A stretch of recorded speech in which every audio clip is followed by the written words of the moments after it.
Setahun berjalan, Yayasan Karya Bakti Esra Soro terus beroperasi dalam kegiatan sosial dan keagamaan sesuai dengan visi dan misi yang telah ditetapkan.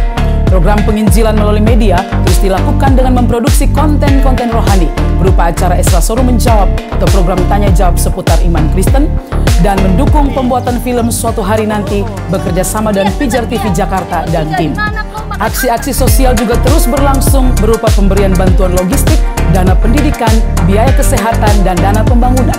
Yayasan KBS juga mulai merintis sebuah program percepatan keaksaraan pada anak melalui program mobil pintar sebagai upaya membangun kemampuan membaca anak usia dini dan sekolah dasar yang diimbangi dengan pengajaran nilai-nilai Kristiani pada anak.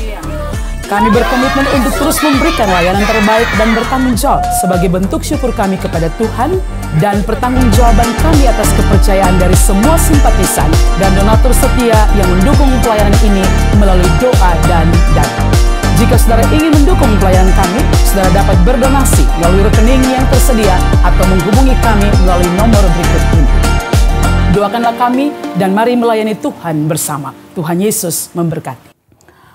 Pak Pen, saya mau bertanya, kenapa ya Tuhan kok seolah-olah malah berpihak pada orang yang salah? Seperti Kamelia yang menjadi pelakor permaisuri dan justru mematikan Lady Diana. Mengapa kok bukan Lady Diana yang ditolong? Mirip Daud dan Bathsheba ya.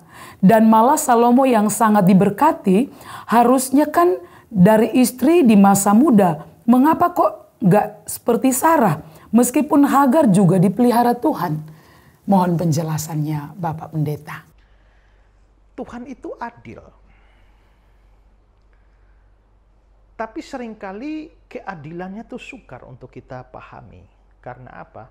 Karena pikiran kita dengan pikiran Tuhan itu terlalu jomplang. Ya, seperti tingginya langit dari bumi itu demikianlah tingginya, jauhnya pikiran kita, pengertian kita daripada pengertian Tuhan.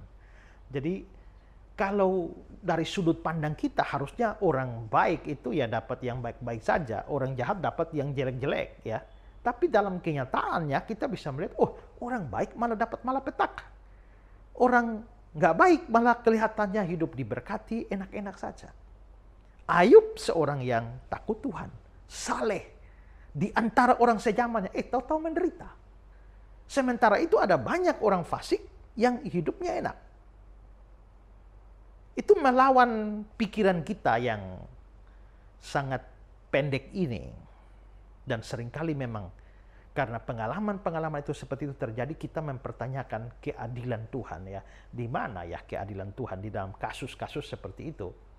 Nah, ini bukan hal baru kalau saudara tanyakan, karena pemazmur itu juga merasakan hal yang sama. Dia takut akan Tuhan, tapi ternyata hidupnya menderita.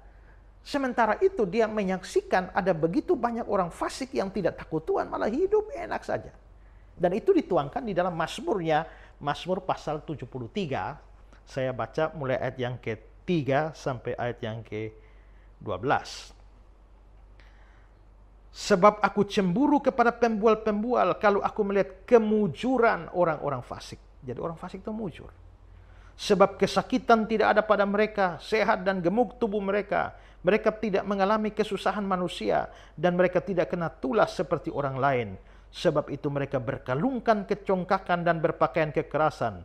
Karena kegemukan, kesalahan mereka menyolok. Hati mereka meluap-luap dengan sangkaan.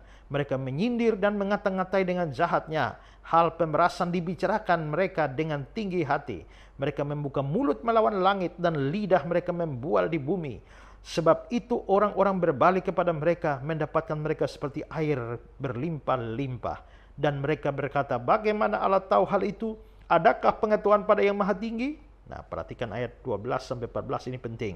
Sesungguhnya itulah orang-orang fasik. Mereka menambah harta benda dan senang selamanya. Sia-sia sama sekali aku mempertahankan hati yang bersih dan membasuh tanganku tanda tak bersalah.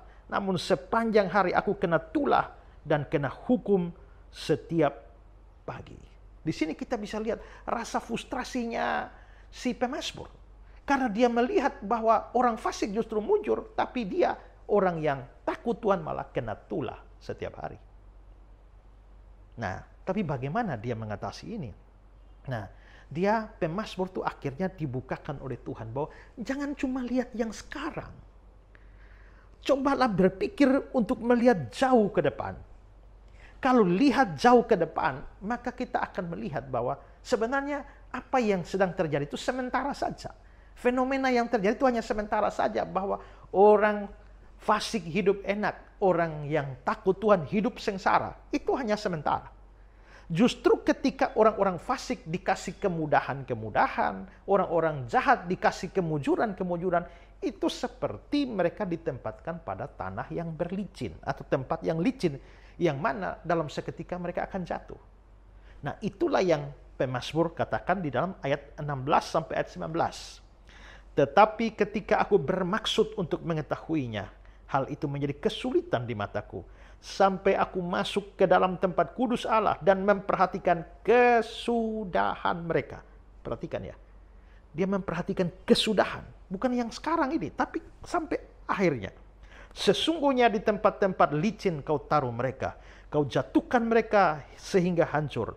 Betapa binasa mereka dalam sekejap mata, lenyap habis oleh karena kedahsyatan. Ayat 20, seperti mimpi pada waktu terbangun ya Tuhan, pada waktu terjaga, rupa mereka kau pandang hina.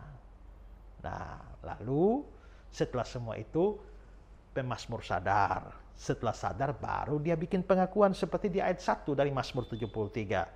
Sesungguhnya Allah itu baik bagi mereka yang tulus hatinya, bagi mereka yang bersih hatinya.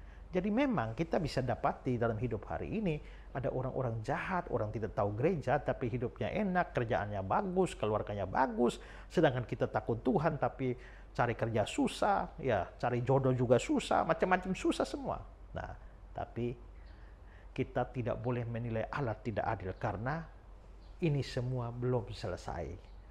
Kalau ada satu kasus di dalam pengadilan, di mana penjahatnya kok belum dihukum, masih aman-aman saja, jangan langsung menuduh bahwa hakimnya tidak adil. Kenapa? Kan proses pengadilan belum selesai.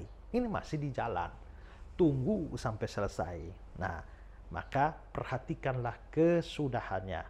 Kalau sampai ada orang fasik yang baik-baik hari ini, nah menurut pemazmur, sebenarnya mereka sedang berada di tempat yang licin. Kalau mereka tidak bertobat, maka mereka akan menjadi hancur dan binasa.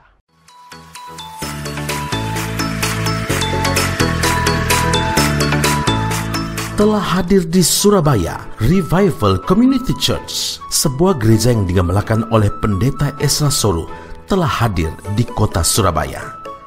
Kebaktian diadakan setiap hari Minggu pukul 10 pagi di Beldom Hall lantai 6 Apartemen Bellevue Manyar, Jalan Manyar Sabrangan, Surabaya. Untuk informasi lebih lanjut, silakan menghubungi Pendeta Muda Agustina Karpada di 0858 0626 7903.